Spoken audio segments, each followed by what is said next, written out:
flisni troç, ndoshta nuk po përmendim emrat, por tek nickname-it që ju thatë, keni në dijenin tuaj?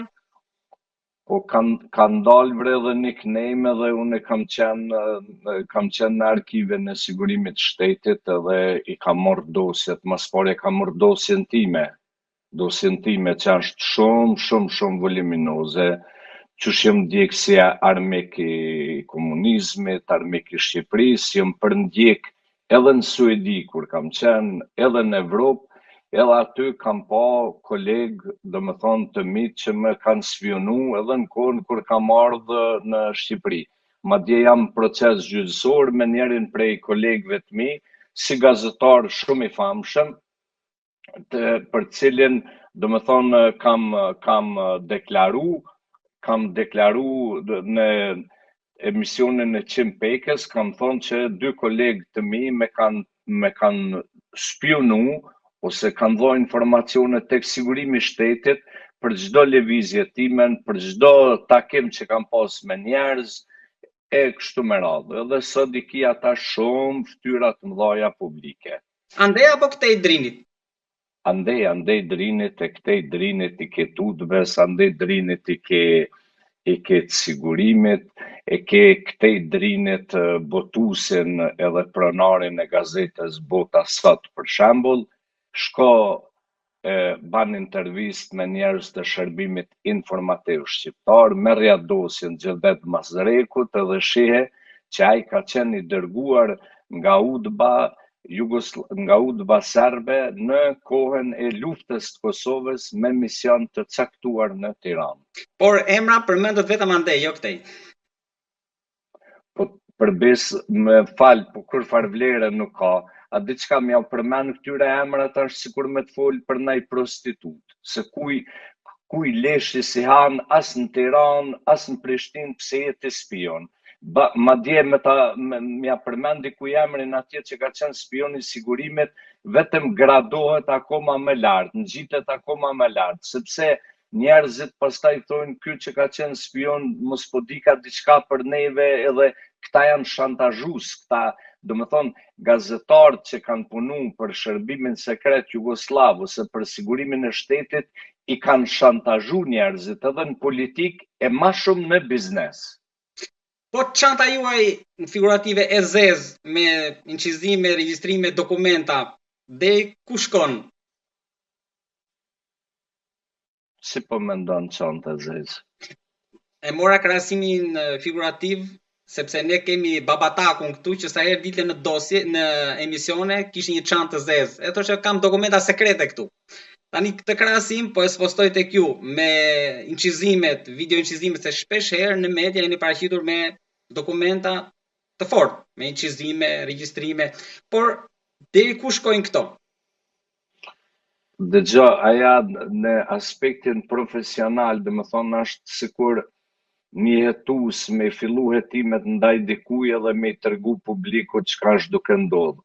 Arkivat për të kalumen, dhe më thonë janë në Zagreb, janë në Ljubljan, kushdo me i hulumtu arkivat shkon atje. Arkivat e sigurimit shtetit janë në Tiranë. Unë për shembull është kogja rëndësishme për shembull duke qenë nga Kosova, që kam jetu tani jetën perëndim me ardhe dhe une me i xhurmu arkivat e sigurimit shtetit, e kur kolegët e mi në Tiranë gjithë ditën në pjesë të tyre pinë rakit rrushit në për kafe, nuk ju interesojnë faktet. Apo kupton? Nuk ju interesojnë faktet. Nuk ka gazetari faktike. As në Tiranë, as në Prishtinë, ka gazetari spekulative.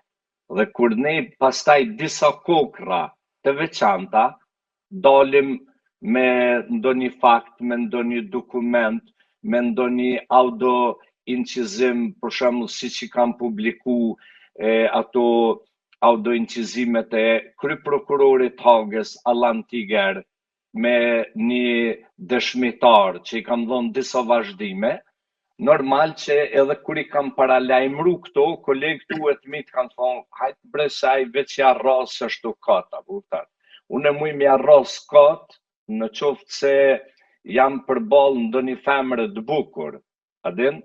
Po as para femrave nuk lavdrohem, kështu, nuk jam njeri shumë modest, po zakonisht shqiptarët kur e kanë përballë një femër, paraqiten milionera, kanë makina të shtrejta, e andej këndej. Unë nuk jam ai tip, sidomos për punën time nuk mburrem sepse unë kam detyrë, unë kam këtë profesion.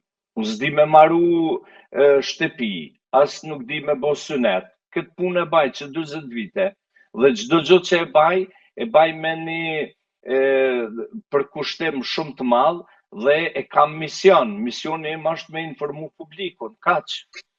Ama këto dosjet, edhe njerë po tham, nuk pin ujë se kot ti zbulon diçka në Shqipëri në Kosovë, kot, sepse ne jemi shoqëri e Big Brotherit.